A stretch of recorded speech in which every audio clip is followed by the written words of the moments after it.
idol, nandito tayo ngayon sa may Paralaya, San Agustin Sur Project. Bali ayan po, nag-assemble na sila ng bakal natin sa taas.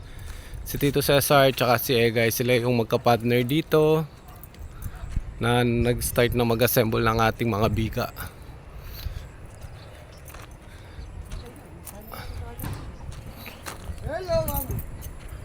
Shoutout dyan, Egay!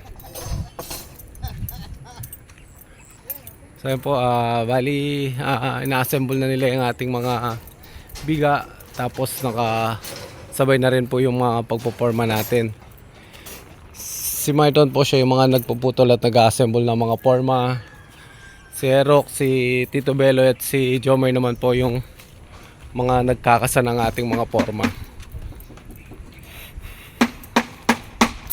So bali hanggang dito na po yung nalagyan nila ng pit ng biga dito sa ating.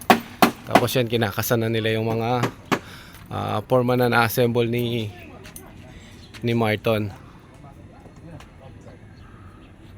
Bali, papaikutan po natin yan ng forma para po makapag-boost tayo pag natapos pong formahan natin yung kabuuan ng ating biga.